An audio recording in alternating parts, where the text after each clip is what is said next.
मुझे बताइए ये जो न्यूज़ वाले जो है वो आपको कुख्यात और जहरीली जबान बोलते हैं, तो इसको आप कैसे, मतलब how you react with all देखिए, दिस हम लोग थिंग्स? सबसे पहले तो रहते हैं डेमोक्रेसी में। डेमोक्रेसी का सबसे की क्या है, अग्री टू डिसएग्री। आप अगर किसी से अग्री नहीं हो, आप डिसएग्री, तो you have to debate and you explain to them कि no, you are wrong, this is proper, I am right, constitution is right. मैं संविधान के दायरे में रह के अपनी बात करता हूँ। अब आपको मालूम है मीडिया है, कुछ कुछ चलाते हैं, पार्शियलिटी भी करते हैं, एंकर्स है, मैं तो उनको डायरेक्ट बोलता हूँ आप एंकर हो या बीजेपी के स्पोक्स पर्सन हो, अभी तो इतना अच्छा, बट अब आप क्या, आपको लगता है कि मीडिया जो है आपको या असद साहब को या इम्तियाज़ जलील को टीआरपीज के लिए बुलाती है, कि उनको लगता है कि ये कुछ ना कुछ ऐसी बात बोलेंगे जिससे दो कास्ट में जो है डिवीजन होगा?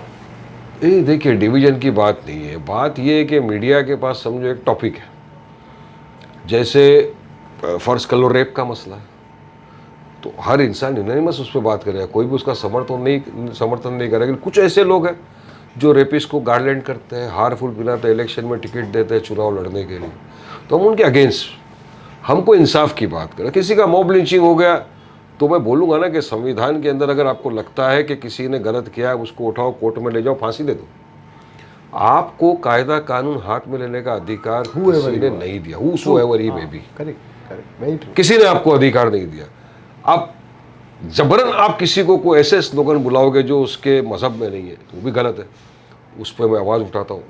अब वही आवाज़ में क्या हो गया कि मैं एमएलए था, असेंबली सेशन चालू था, मैं अपनी बात रख रहा था किसी पॉइंट पे, तो सामने से बीजेपी के एमएलए ने खड़े होकर बोलने लगा पहले भारत माता की जय बोलो। मजाक कर रहा है, मैं बोला क्या क्या हो गया तेरे को, भारत माता की जय बोलो, जय बोलो। कौन थे भाई से? महाशय हमारे एक अच्छे राम कदम साहब, अच्छा, एमएलए घाटकोपर के, तो बोलने लगे, फिर दो तीन और बोलने लगे, मैं बोला यार डिस्टर्ब कर रहा है, फिर मैं खड़े होकर ये चुप, नहीं बोलता। वो क्या है, मदनपुरे में पैदा हुए तो भाईगिरी तो रहेगी थोड़ी बहुत, वकील भी बनने के बाद भाईगिरी जाति नहीं, इनबिल्ट है। अच्छा, और क्रिमिनल लॉयर था, भाइयों का लॉयर था, वो उतना मेरा बोलना, वो सब खड़े हो गए, इधर से ये लोग खड़े हो गए और सब ने घेर लिया मेरे को। स्पीकर साहब ने बोल दिया इसको सस्पेंड कर देंगे, अपोलॉजी। तो बोला अपोलॉजी किस बात की सर? मैंने बोला संविधान की किताब में मुझे बता दो कहाँ लिखा है कि जबरन मुझे बोलना है, आप बोलो मुझे आपत्ति नहीं है, मैं अब जिद पे नहीं बोलूँगा। बात जिद की आ गई, सस्पेंड कर दिया। यकीन मानो मैं पहला वो लॉयर, मैं पहला ऐसा एमएलए हूँ स्लोगन ईयरिंग के लिए जिसको असेंबली से सस्पेंड किया गया, 15 दिन के लिए सस्पेंड कर दिया। और उसके खिलाफ आप कुछ कर नहीं सकते? वो फिर 4-5 दिन बाद रिवोक किया। अच्छा, ओके। मतलब वो ऐसा वक्त था कि मुझे थ्रेट्स, सिक्योरिटी मेरी बढ़ गई, आगे पुलिस पीछे पुलिस, सब फैमिली डिस्टर्ब, लेकिन चलता गया। एक बार इस फील्ड में आप आ गए तो आप पीछे नहीं जा सकते आप। और डिबेट्स उस पर हो रहा है, लोग कमेंट कर रहे हैं, लेकिन कुछ बड़े बड़े अच्छे लोगों ने, स्कॉलर्स ने मेरा फेवरेट में भी कमेंट किया कि नहीं उसने सही किया। मैंने बोला मैं जय हिंद बोलता हूँ, हिंदुस्तान जिंदाबाद बोलता हूँ, सारे जहाँ से अच्छा हिंदुस्तान हमारा बोलता हूँ, भारत जिंदाबाद बोलता हूँ। अगर आपको है यही बोलो। बोला मैं क्यों प्रूव करूँ मेरा सेक्युलरिज्म या मुझे नहीं, मेरा है, इनबिल्ट है। हम तो वो लोग हैं जो आज़ादी के जंग तो आज तक आपने कभी बोला नहीं है ना भारत माता की जय, कि बोला है? नहीं, बोलने में वो नहीं है। देखिए भारत माता की जय, भारत जिंदाबाद में क्या खराब है? भारत जिंदाबाद गलत है, जय हिंद गलत है क्या? नहीं। हिंदुस्तान जिंदाबाद बोलता हूँ मैं, और फकर से बोलता हूँ। इनसे ज़्यादा नेशनलिज्म और पेट्रोटिज्म वारिस पठान के सीने में है, क्योंकि हम तो वो लोग हैं जो जिन्ना की टू नेशन थ्योरी को ठुकरा चुके हैं। हमारे बाप दादाओं ने देश की आज़ादी की लड़ाई में अपनी जानें गंवाई है, हमारे पूर्वज। तो हम तो फकर से बोलते हैं कि हम प्राउड हिंदुस्तानी मुसलमान हैं, फकर है हमको इस बात का। आप हमको फोर्स करके क्या साबित करना चाहते हो? आपका रानी ब्रदर्स को लेकर क्या पॉइंट ऑफ व्यू है? मेरे को लगता है कि वो जिस हिसाब से चल रहे हैं फिलहाल, कैमरामैन का, न्यूज़ एंकर का, वो मोबाइल वो छीन लिया, बूम, मुसलमानों के प्रति अनाप शनाप बकवास कर रहे हैं, आग भड़का रहे हैं, हेट स्पीचेस दे रहे हैं, तो ये सब चीज़ कहीं ना कहीं मुझे ऐसा फील हो रहा है कि इनको इनसिक्योरिटी फील हो रही है कि अगर अपन ये नहीं करेंगे तो अपना प्रोमिनेंस खत्म हो जाएगा। तो वो प्रोमिनेंस रहने के लिए, मतलब जिंदा रहने के लिए अपने आप को दिखाना चाहते हैं कि हम हैं, उसको हाईलाइट करना चाहते हैं। और मैं समझता हूँ अगर मीडिया इनको लाइटली ले लिया तो ख़त्म हो जाएगी। इनको घांसी मत डालो। कुछ कुछ ऐसे लोग होते हैं जो सिर्फ पब्लिसिटी के लिए करते हैं। सिर्फ और सिर्फ पब्लिसिटी के लिए लोग कर रहे हैं। अगर आपने उनको पब्लिसिटी नहीं दिया, उनका एम इंटेंशन खत्म हो जाएगा, वैसे ही सो जाएंगे। क्यों मैं बोलूँ उनके बारे में कुछ भी। ये अरेस्ट क्यों नहीं होते? जैसे आप अरेस्ट हो जाते हो और भी लोग अरेस्ट मेरा तो नाम आता है प्रोटेस्ट का, तो मेरे घर मेरे जाने ही नहीं देते। क्या मालूम क्या है मेरे से इतनी नफरत। आप इनके अगेंस्ट बोलते रहते हो ना सबके, इसके लिए डर, मैं नफरत नहीं बोलूँ। वारिस पठान जाएगा तो 5,000 पब्लिक आने वाली है, और आती थी 10,000 आने वाले थे। आपने मेरे को जाने नहीं दिया, आपने डरा दिया, पब्लिक नहीं आए। हालांकि हम जाते, पीसफुल प्रोटेस्ट करके आ जाते। ट्रेन भर भर के लोग आ रहे इज थे। इट पॉसिबल कि वारिस पठान अगर वहां पर खड़े हैं तो पीसफुल प्रोटेस्ट होगा? कुछ मिसक्रिएंट्स हर कौम में होते हैं, हर जगह पे होते हैं। कोई ना कोई क्या जज्बाती लोग होते हैं अपने में। वो जज्बात में कोई अगर देख किसी ने के खुश स्लोगन हो कर जाते हैं, दिया हाँ। तो वो अलग बात है। हर किसी का कंट्रोल तो नहीं है मेरा सबके ऊपर, अपने अपने जज्बे के हिसाब से सब बोल देते हैं। प्रॉब्लम हो सकता है। मगर इतना मुझे उम्मीद थी कि मैं जा रहा था, 5-7 हज़ार पब्लिक आराम से आ रही थी वहाँ पर, और बहुत अच्छी प्रोटेस्ट होता। और यकीन मानो सबसे सक्सेसफुल प्रोटेस्ट महाराष्ट्र में मेरा प्रोटेस्ट होता परसों वाला। एक प्रोमिनेंट सिटी लॉयर जिसने ब्लास्ट से लेकर हिट एंड रन तक की सारी दुनिया को घुमाया चलाया, सब कुछ किया, उसको ये नहीं समझ में आया कि ये पुलिस वाले मुझे घुमा रहे? समझ आ गया था। हाँ, फिर आप क्यों नहीं? अब मेरे घर में क्या 2 दरवाजे नहीं है वहाँ से भागने के। जब सुबह में वो आए, हाँ, अगर मैं रात में अगर मैं बांद्रा के घर पे होता मैं पीछे से निकल जाता। लेकिन वो बांद्रा के घर पे नहीं आते ना, आप कोई नहीं, लेकिन अगर मैं कोऑपरेट नहीं करता तो मेरे जो लड़के थे उन लोग कोई लोग उठा लेते।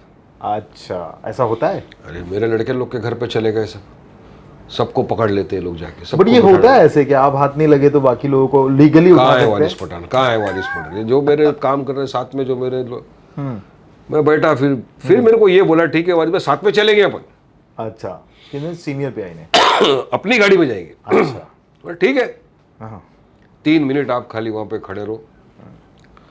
अब बाद में क्या मालूम इंटेल का क्या रिपोर्ट आया, क्या हुआ कि पूरा पूरा पूरा कार्यक्रम ही खत्म कर दिया। मेरे को गाड़ी में बिठा के सीधा वर्ली पुलिस स्टेशन लेके चले गए। ऐसा मैं जब मीरा रोड जा रहा था, अच्छा, ये राणे लोग ने भड़काऊ भाषण दे दिया था, दुकानें जल गई थी, हो गया था। बहुत लोग मीरा रोड मुझे बुला, मैंने इनको बोला मैं मीरा रोड जा रहा हूँ, मैं नहीं जा सकते। अरे बोला मीरा रोड क्यों नहीं जाऊँ, मेरे दोस्त लोग भी रहते हैं, यानी इसका मतलब मैं कहीं जाऊँ ही नहीं। बोले ठीक है आप जाओ, आधे घंटे में निकल जाना, रूट अलग से जाने का, ये वो सब रूट दिया। गया काफिला दहीसर चेक नाके पे, ऐसा लग रहा था कोई बहुत बड़ा आतंकवादी आ गया।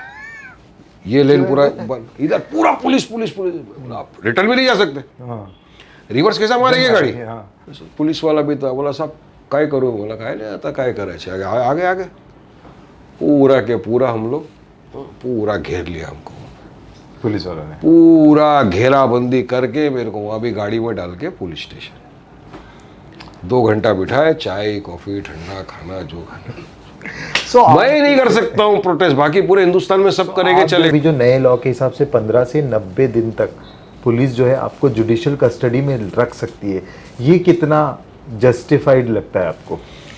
अभी देखिए नया कानून है, जस्टिफिकेशन तो नहीं होता है। नए कानून में काफ़ी सारी प्रॉब्लम्स है कि आपको पुलिस रिमांड ज़्यादा दे सकते हैं, फिर पुलिस मनमानी कर सकती है, हर चीज़ है। अब इस पे कानून बनेगा, एक बार सुप्रीम कोर्ट में कोई एक केस जाएगा, एक्सपेरिमेंट केस, तो वहाँ पे सुप्रीम कोर्ट से उस पर कुछ ना कुछ अच्छा ऑर्डर आएगा, तो सबको फॉलो तो करना। आप होपफुल हो कि 90 मुझे days तो लगता है ना कि रहे? हाँ, थोड़ा बहुत इसमें ज़्यादती है। पुलिस कस्टडी में जब वो 90 डेज रहता है तो कोर्ट में भी पेशी होती है उसके पहले? 15-15 दिन में तो आपको खड़ा करना ही है ना। अच्छा, वो करना ही या है आपको उस पर करिए, आप बाय वीडियोग्राफी के थ्रू करिए। या तलोजा जेल में जो वीआईपी कल्चर चल रहा है उसके बारे में आपका क्या ओपिनियन है? तलोजा जेल जाना हुआ नहीं है अपना अभी। न्यूज लॉन्ड्री नहीं, आपके जाने की बात नहीं, मतलब न्यूज लॉन्ड्री में दिखाया था उन लोगों ने कि किस तरह से वीआईपी कल्चर से आप चीज़ों को प्रोवाइड कर सकते हो, तो क्या ये सच है आपको लगता है? देखिए कहीं ना कहीं क्या होता है, जेल के अंदर जो जाते हैं लोग, तो कुछ होते हैं पावरफुल लोग होते हैं, कुछ पैसे वाले होते हैं, और कुछ ऐसे होते हैं जो जेल में जाके जिनको बोलते हैं जेल बैरिस्टर्स। वो अपने को अंदर से बोलते भाई ये पॉइंट आर्ग्यू करना, अच्छा, अंदर से अपने को भेजते लिख लिख के, भाई ये पॉइंट आर्ग्यू करना मेरे लिए, भाई ये, उनको हम लोग बोलते हैं जेल बैरिस्टर्स। बहुत होते हैं अंदर। अभी देखो पुलिस प्रशासन की जवाबदारी बनती है कि किस तरह उसको रोके।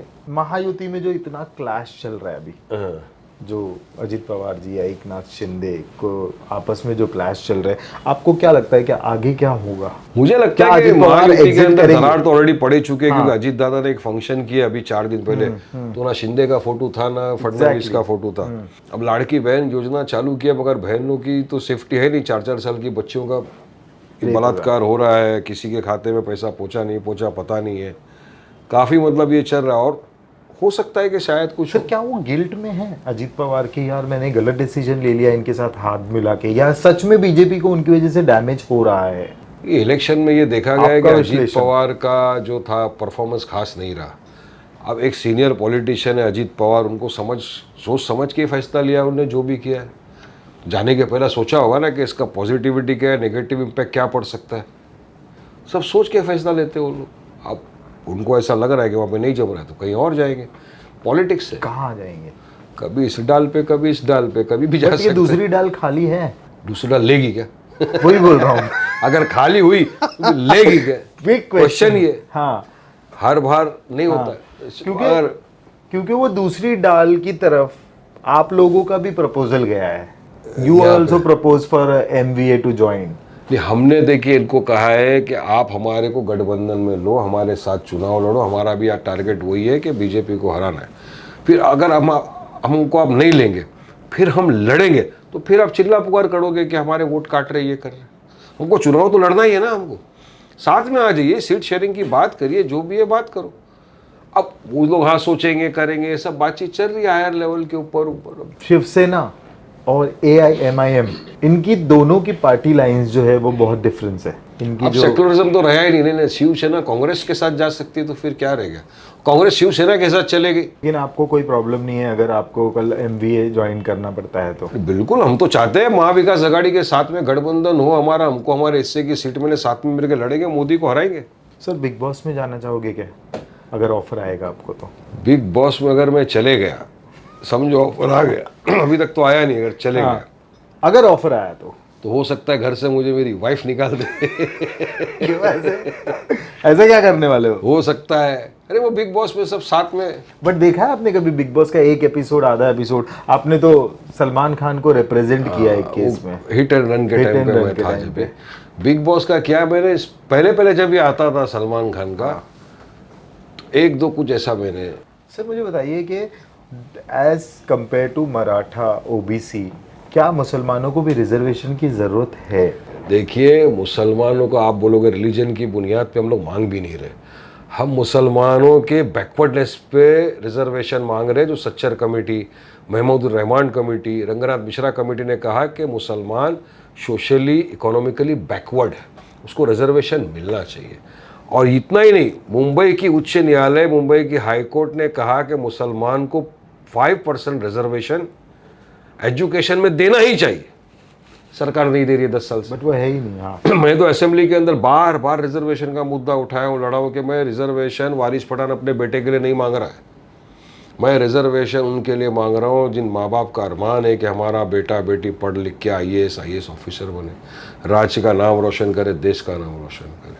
मगर सरकार को क्या पता क्या हो गया, रिजर्वेशन देना ही नहीं चाहती, नियत ही नहीं है। अच्छा, जो स्कॉलरशिप है वो भी 9th के बाद है, 9th या 9th के बाद है, और ड्रॉप आउट परसेंटेज जो है वो 4th स्टैंडर्ड से बढ़ गया है मुसलमानों का drop out percentage, After Dalit, I बढ़ गया है। guess. हम यही बोले ना कि हज की जो सब्सिडी आप दे रहे हो उससे तो कुछ फायदा नहीं हो रहा है मुसलमानों को, तो एयर इंडिया कमा रहा है। उतना जो पैसा है वो मुसलमान लड़कियों को डिमांड ड्रिवन स्कॉलरशिप आप दो तो पढ़ेगी लिखेगी, ये तो मेरा हमेशा से बोलना है। बट है ही नहीं ना, अब सब्सिडी है, बची हुई है, कम कर दिया माइनॉरिटी कम कर दिया बजट, जो। माइनॉरिटी का बजट कम कर दिया है लोगों ने, अब उससे ज्यादा क्या करेंगे। क्या आपको नहीं लगता कि आप यूथ्स को जो है वो बोल रहे हो 12वीं पास है तो आपको 8,000 देंगे, डिप्लोमा है तो आपको 10,000 देंगे, और अगर आपने ये किया है तो आपको 12,000 देंगे, तो क्या ये उनको डिग्रेड करना नहीं हुआ? Instead of providing them employment, आप उनको पैसे देके क्या साबित कर सकते हो? यूथ को आप लड़ाई झगड़े पोस्टर्स में मत ले जाओ रस्तों पे, यूथ को आप बोलो आप पढ़ाई लिखाई करो, पढ़ाई लिखाई के अंदर उनको आप स्कॉलरशिप्स दो, पढ़ाई लिखाई की फैसिलिटीज़ बढ़ाओ, अच्छी स्कूल इंफ्रास्ट्रक्चर वो दो, यूथ को ये चाहिए। तो यूथ को अच्छा जॉब अपॉर्चुनिटी दो, जब आपके पास कोई प्लान अच्छा होगा, बाहर से फॉरेन इन्वेस्टमेंट आएगा तो यूथ जॉब में एम्प्लॉय होगा। सर पॉकेट मनी देने से कोई एम्पावरमेंट होगा? This वो is तो मैंने as per भी लिया, आपने भी documented- लिया, सबने लिया। नहीं, गवर्नमेंट में जो पॉकेट मनी जो दे रहे हैं, ये 1500 रुपए हुए या 6000 ये या तो 8000, रिश्वत दे रहे, वोट दो, आप बहुत वोट ब्लड दो, रिश्वत है ये, अरे दे ये ले रिश्वत है। वोट, और क्या है, रिश्वत, करप्शन। तो आप इस करप्शन का आप साथ नहीं देते हो? मैं किसी भी करप्शन का साथ नहीं देता। मैं चाहता हूं कि इंसान अपने बलबूते के ऊपर कमाए, और गवर्नमेंट का अगर स्कीम है तो उसका बेनिफिट मिलना चाहिए, सभी को मिलना चाहिए। कि आप भाई कल्ला से इलेक्शन लड़ोगे इस बार? देखिए इंशाअल्लाह ताला इलेक्शन लड़ूंगा, लेकिन मेरी पार्टी जहां से डिसाइड करेगी, जहां से बोलेगी, वहां से वारिस पठान बैक करके लड़ेगा। But what is your first choice? By गल्ला से लड़ाओ, पहले लड़ाओ, जीताओ, दूसरी बार ज़्यादा पहले से वोट लेके हारा, क्योंकि सब मेरे अगेंस्ट खड़े थे। मैं 24,000 वोट लेके जीत गया, 34,000 वोट लेके हार गया, 10,000 वोट हमारे यहाँ बहुत, सब एक साथ आ गए हैं, मेरे सेना, भाजपा, सब वन, मैं अकेला था, सामने सबके सब थे। आपका प्लान क्या है, मतलब इस एरिया को लेकर आपके फ्यूचर प्लान्स क्या है अपनी मेरा फ्यूचर कॉन्स्टिट्यूएंसी प्लान है कि अपनी कॉन्स्टिट्यूंसी के अंदर बच्चों को अच्छा स्कूल मिले, प्लेग्राउंड्स मिले, फैसिलिटी रोड की, और हमारे यहाँ पे झज्जर बिल्डिंगें बहुत सारी है, रीडेवलपमेंट होना चाहिए। काफ़ी मैंने मांग किया, लेकिन सरकार जो बजट देती है उससे सिर्फ रिपेयर वर्क हो सकता है, डेवलपमेंट के लिए सरकार को बजट बढ़ाना चाहिए। सो आप रीडेवलपमेंट में आप लोग बिल्डर्स के पास नहीं जा सकते हो? इट्स अ वेरी, अभी अगर FSI सरकार बढ़ा के देना चाहिए ना, बिल्डर को कुछ मिलेगा तो बनाएगा। So what is your plan to build alliance and collaboration with your opposition parties? देखो हमारी पार्टी के जो वरिष्ठ नेता है, सीनियर्स, वो लोग बात कर रहे हैं नेताओं से गठबंधन का, और किस तरह से क्या करना, वो पब्लिक को मालूम पड़ जाएगा थोड़े दिनों के अंदर, चुनाव के तो पहले। आपको नहीं लगता कि महाराष्ट्र की जिम्मेदारी आपको या इम्तियाज साहब को दी हुई है यहाँ के लोगों को? नहीं, इम्तियाज भाई तो है ना, महाराष्ट्र के प्रेसिडेंट है। स्पेशली शिवसेना को कन्विंस करने के लिए, बाकी सेंट्रल तो असदुद्दीन ओवैसी देख ही लेंगे। नहीं, महाराष्ट्र को ये जिम्मेदारी है ना, इम्तियाज जलील साहब हमारे प्रेसिडेंट है, उनके पास जिम्मेदारी है, वो बात कर रहे हैं सब जगह, असद ओवैसी साहब बात कर रहे हैं, मतलब सबको जिम्मेदारी अपनी अपनी तौर पर मिली हुई मतलब अभी आप कार्ड खोलेंगे नहीं? है। कार्ड क्या, सब खुली हुई किताब है। Being a politician, what is your ambition? To work for the betterment of society. देखिए, जो चाहा था, जो अल्लाह से मांगा था, अल्लाह सुब्हान तआला ने मुझे उससे ज़्यादा नवाजा। इतना नाम, इतना शोहरत, आज कहीं भी मैं जाता हूँ, आज सोचिए आप, मैं एक चैनल पे बैठता हूँ तो कितनी कंट्रियों में लोग देखते हैं, ऐसे मैं 3-4 चैनलों के ऊपर बैठता हूँ, लोग देखते हैं, पहचानते हैं, उनकी प्यार TRP करते बढ़ती हैं, है। मोहब्बत करते हैं। अपना भी तो कुछ होता है, बोलते हैं अपनी पार्टी की बात रखते हैं, लोगों के लिए लड़ते हैं, इंसाफ की मांग करते हैं, तो एक प्यार मोहब्बत लोगों से मिलता है अपने को, और क्या चाहिए इससे ज़्यादा। और बस अल्लाह इसमें और बरकत दे, करते रहेंगे लोगों का काम। तो मतलब मिनिस्टर बन, अगर वक्त आया तो बन भी सकते हैं? वक्त के टाइम सोचेंगे। तो बताइए आपके बचपन के बारे में। मदनपुरे में बड़े हुए, गली में गटर में गोटी खेलते खेलते, स्कूल के अंदर, हाँ गली में, वहीं बड़े हुए, वहीं से स्कूलिंग किया। हमारे यहाँ डायमंड जुबली में पढ़ा मैं, स्कूल किया, SSC। मैं पढ़ने में थोड़ा अच्छा था। तो फादर जज कब बने थे? फादर मेरे जज बन गए जब मैं ग्रेजुएट हो चुका था। अच्छा। मैं ग्रेजुएशन कर लिया जब फादर जज बन गए। और अब यकीन मानिए, ही वाज द फर्स्ट जज फॉर NDPS केसेस 1985 का जो फर्स्ट एक्ट आया, तो Yusuf Pathan he was the first जज। ओके। कुछ बिजनेस तो कुछ था ही नहीं, फैमिली बिजनेस एक ही था, फैमिली प्रोफेशन था, लॉयर बनना है, लॉ किया। अच्छा, उसी टाइम पे डिसाइड हो गया था क्या लॉयर? अब वही करना है, कोई बिजनेस तो था नहीं, कुछ समझ में आ तो नहीं जज रहा था साहब ने क्या कुछ करें। बोला नहीं आपको? मतलब नहीं, उन्होंने एक ही चीज़ कहा कि अपने पास एक ही चीज़ है, लॉ, वो कर ले। लॉयर बन गया, मतलब फर्स्ट अटेम्प्ट में मैं कभी फेल नहीं हुआ और अच्छे मार्क्स से मैं पास होता था, लॉयर बन गया। अब लॉयर बनने के बाद भी आपको पता है थोड़ा स्ट्रगलिंग ये वो पीरियड होता है। क्रिमिनल लॉयर था, केस आते गए, नारकोटिक क्रिमिनल केस आते गए, करते गया, बॉम्ब ब्लास्ट हो गया 93 का, तो उसके बाद में मेरे पास और केसेस आने लगे। मैं अपियर करते करते फिर शुरू किए अपने वकालत की जर्नी।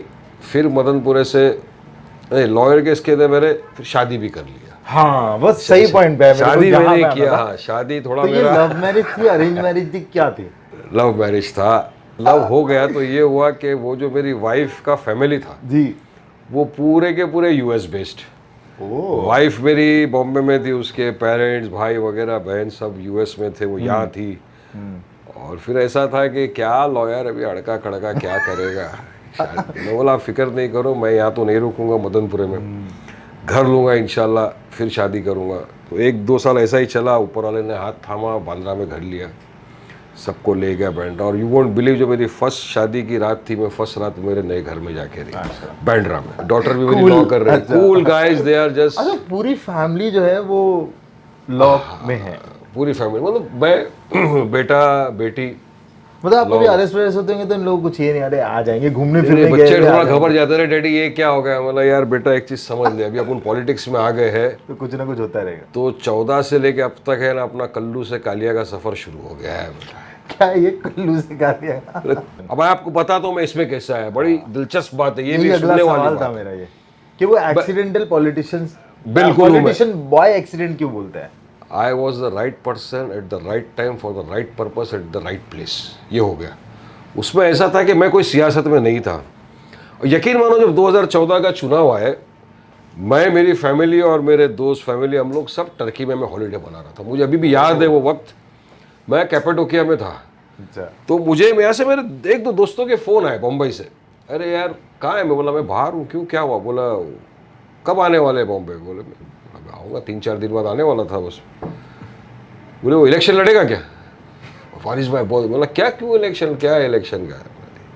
बोला आके देखता हूँ मैं बॉम्बे पहुंचा जी। समझिए, उसके आज मैं पहुंचा तो after 4 days, exact 4th day में फॉर्म भरने का लास्ट डे था।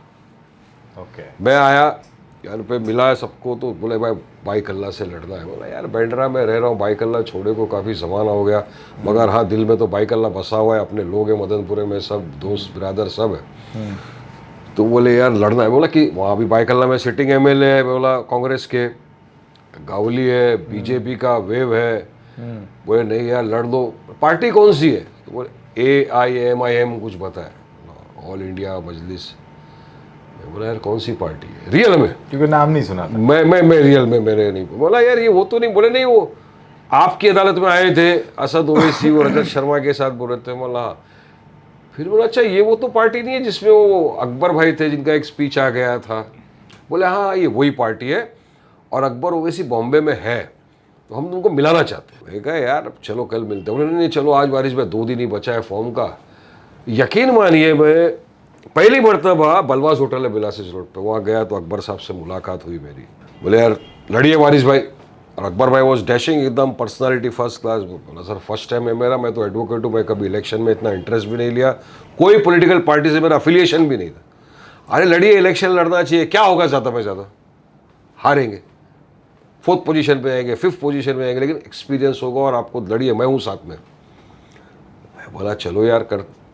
घर पे आया, वाइफ से डिस्कस किया। बोला यार कोई है तो नहीं अपने सर पे, बड़ा माँ बाप का भी डेथ हो गया, सास ससुरे भी नहीं है, कोई है नहीं, किसको पूछेंगे बड़ा।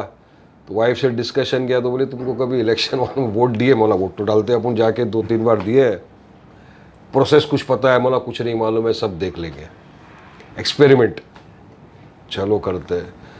फॉर्म भरने गए। फॉर्म भरने के लिए इतना डिटेल ज़रूरत था कि टाइम मांगना पड़ा मेरे को। भाई लास्ट दिन होता है एक दिन। फिर हमारे हैदराबाद के एडवोकेट भी थे, सब गए, किसी तरह फॉर्म पास हो गए। फॉर्म पास हुआ, अब उसके बाद से लेके आपके पास में 14 से 15 दिन टोटल रहता है। उसके नेक्स्ट डे से हमारा जो मदनपुरा एरिया है वहाँ वाले सारे चले गए कहाँ, देवनार, बकरीद का टाइम आ जाता है तो 3-4 दिन की हॉलीडे। ऑफिस नहीं अपने पास, तो कहाँ से प्रचार करेंगे? ऑफिस तो चाहिए ना उस जगह पे। वहाँ तो मेरे पास ऑफिस नहीं था। अब कोई किसको पूछ रहा हूँ, अरे बोले 15 दिन के लिए क्या देंगे, खाली तो नहीं कर सकते।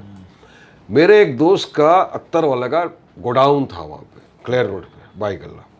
उसने मेरे को बोला वारिस गोडाउन से, चलो बैठ जाएंगे। प्रचार में चले गए, अकबर भाई स्पीच देने लगे। तो जब मेरे बैंड्रा के, मेरे बेटे के दोस्त वगैरह सब आते थे स्पीच सुनने, तो उनको कन्फ्यूजन होता था कि उर्दू समझ में नहीं आती। इंतखाबात मुनक्किद किए गए वेरी हैं, गुड। अब इस तरह का इंतखाबात मुनक्किद किए गए सब हैं, bouncer। इतिहाद पैदा करो। तो उनको लगता था कि जिहाद विहाद तो कुछ नहीं हो रहा। They were literally like shock, really I am telling you. मैं आपको अचानक से कोई ऐसे उर्दू वर्ड्स बोलूंगा तो मेरे बेटे के फ्रेंड्स वगैरह जो हमारे नॉन मुस्लिम, सब उनको समझ में नहीं आ रहा था क्या हो रहा है। तो बोले अंकल लड़ रहे। बोला यार लड़ेंगे। पुलिंग डेट आ गया। अब सबने सोचा क्या लेगा। अब यहाँ पे आप यकीन मानिए शर्तें लगी थी, क्योंकि आपने पैसे भी नहीं खर्चा किया था, मैंने ऐसा सुना था कि कुछ थोड़ा बहुत जो कुछ देना canvassing था, था। बस वो जो अकबर साहब बोलते गए उतना करता गया। हाँ। और बोला कि 5,000 वोट मिल रहे। बड़े बड़े लोगों ने जो ये निकालते, विश्लेषण निकालने वाले, पॉलिटिकल एनालिस्ट लोग, और कुछ हमारे दोस्तों ने भी शर्तें लगाई थी। 5,000 वोट के ऊपर लिया तो इतना। यहाँ तक कि जो बुकी का मीटर आता है उसमें मेरा एक दोस्त थे, बोले यार हमको नहीं, मतलब 5वां नंबर था तेरा, पुलिंग के बाद भी उनको ऐसा लग रहा था कि अब तक कुछ नहीं होगा। अब 2 दिन बाद रिजल्ट का डेट था, तो मैं तो रिलैक्स था घर पे, आराम से, बोला क्या करें। 13 राउंड तक तो मैं 4000 वोट पे था। जब काउंटिंग हो रही थी लोग बता रहे थे 13 राउंड हुआ, तो हम लोग बैठ के सब दोस्त लोग हंस रहे थे, बोला क्या देखा, बोला था ना तेरे को 5000 तक नहीं जाएगा। 14, 15, 16, 17 4 राउंड खुले, मैं 1400 वोट से आगे चलते चलते चलते गया। लास्ट राउंड में मैं 1400 वोट से जीत गया। नहीं सोचो वहाँ पे मेरे तो आंखें भरा एकदम, यार मैं जीत गया, समझ में नहीं आ रहा है क्या हो रहा है। अब जो बीजेपी वाले थे मेरे से हाथ वाथ मिला के चले गए, जीत गए। जीत की खुशी में नीचे क्या वो सब ढोल बाजे आ गए, मैं उतर के चले गया ढोल बाजे के साथ। तो मुझे हमारे थे पॉलिटिशियन वहाँ, बोले वारिस भाई सर्टिफिकेट लिए क्या? बोला काहे का? बोले जीत का। आधे रास्ते में सर्टिफिकेट लेने गए। ये तो जीते, असेंबली में आए, शपथ लिए, और इतने हम इनएक्सपीरियंस लोग थे, मैं और इम्तियाज़ जलील साहब दोनों, कि जब हम पहली बार असेंबली में घुसे तो हमको क्या लगा, अंदर दरवाज़ा खोला, हम लोग दोनों गए अंदर, जाके बैठ गए। उधर से आवाज यार उधर नहीं, वो बीजेपी वाले इधर आओ। वो बीजेपी का खेमा है, अपोजिशन ये था। लेकिन जीतने के बाद से फिर तो जो हाथ थामा ऊपर वाले ने, पब्लिक ने मोहब्बत दी, पार्टी ने मदद किया, असद ओवैसी साहब ने भी बहुत मुझे गाइड किया। मैं असद ओवैसी साहब को पहली मरतबा मिला इलेक्शन जीतने के बाद। हमको हैदराबाद बुलाए थे, मुझे और इम्तियाज़ को। अच्छा। तो मैं फर्स्ट टाइम असद ओवैसी साहब को जीत के हम गए शपथ लेने के बाद हैदराबाद। टावरिंग पर्सनालिटी माशाल्लाह, एकदम नूरानियत, वेरी इंटेलेक्चुअल। तो I was very impressed by when he help me a lot. वहाँ से क्या हुआ मेरा, अब एमआईएम फर्स्ट टाइम जीती इतने महाराष्ट्र में स्टार्ट ही फर्स्ट एमएलए मैं बना महाराष्ट्र में। मेरे बाद इम्तियाज भाई का डिक्लेयर हुआ। तो खलीज टाइम्स ये वो सारा मीडिया पूरा पीछे था, पूरा मीडिया मतलब हाईलाइट कर दिया। किसी ने एक्सपेक्ट नहीं किया था कि भाईकल्ला की सीट इतनी इजीली निकलेगी, और एक मुस्लिम पार्टी हैदराबाद से यहाँ पर आके जीत गई, बहुत बड़ी बात है। वो इस वारिस पठान सब चालू हो गया। मतलब तब से लेके अब तक मैंने ऐसा बताया कि वो जो मेरा कल्लू से कालिया का सफर था वो शुरू हो गया, और आज मैं बढ़ूंगा रैपिड फायर राउंड की तरफ। एक एडवाइस आप जो देना चाहेंगे एकनाथ शिंदे एंड देवेंद्र फडणवीस को? देखिए, महाराष्ट्र का माहौल खराब हो रहा है। आप ये जो हिंदुत्वा के नाम पे आए दिन लोग मुसलमानों को मार रहे हैं, रोकिए, इनको सज़ा दीजिए, वरना बहुत रॉन्ग मैसेज जा रहा है। और लड़की बहन का योजना तो आपने बना दिया, उसका सही इम्प्लीमेंटेशन करिए, और हमारी जो बच्चियां अनसिक्योर है उनको सिक्योरिटी पहले प्रोवाइड करिए। अगर ये संविधान के में काम करिए तो देश आगे बढ़ेगा। महाराष्ट्र का राज का नाम खराब मत करिए आप। आज करंट में आपका फेवरेट पॉलिटिशियन बताइए। करंट में मुझे पॉलिटिशियन के अंदर अगर आप देखेंगे ना, तो मैं शरद पवार साहब को बहुत लाइक करता हूँ। उनका क्या अलग कुछ ये है, यूँ बैठ के सुनते हैं, थोड़ी बात करते, मगर पूरा गेम पलटा के रख देते। मुझे पता नहीं क्यों असद साहब और शरद पवार साहब में कुछ सिमिलरिटी दिखती है कि दोनों बड़े अनप्रेडिक्टेबल है। असद साहब ओरेटर है, एजुकेटेड है, अच्छा बोलते हैं, नॉलेज है, विजनरी है। शरद पवार में वो सब है, शरद पवार बोलते नहीं है, खामोश रह के काम कर देते हैं। लेजिस्लेटिव असेंबली और लीगल कोर्ट, एक इसमें से चुनना है आपको। मैं दोनों चुनूंगा। मैं लॉयर लेके एमएलए बन सकता हूँ, एमएलए लेके लॉयर रह सकता हूँ, दोनों भी कर सकते था। That is the reason you are so favourite for people. आपका भाईकल्ला में सबसे फेवरेट फूड? मेरे को सागर का बटर चिकन अच्छा लगता है। एक power if you want ask from almighty Allah. Allah बस इज्जत रख ले, मेरी हर जगह इज्जत रख ले, और ऐसा बना कि लोगों के कुछ काम आ सको, जिससे लोग भी राजी हो जाए, तू भी राजी हो जाए। ये काम करना है बस। वाइफ से कभी झूठ बोला है? एक ऐसा झूठ तो भी मैंने कल बोला। क्या बात कर रहे हो? बोले घूमने चलते, बोला मैं थक गया हूँ, सो गया। योर फेवरेट एक्टर सलमान और Shahrukh? Shahrukh very blunt, very वो बिंदास रोमांटिक हीरो है, अच्छा काम करता है। और आपका अच्छा फेवरेट बोलता है? पठान भी था ना। हाँ, अरे हाँ, दो पठान एक दूसरे को कॉम्प्लीमेंट कर रहे। मुझे बताइए your message for the youth. My message to the youth ये है कि आप अच्छा पढ़िए लिखिए, अपना घर वालों का, खानदान वालों का, देश का नाम रोशन करिए। पढ़ने लिखने के साथ स्पोर्ट्स की एक्टिविटी में भी ज़रूर हिस्सा लीजिए, स्पोर्ट्समैन के लिए बहुत अच्छा रहता है।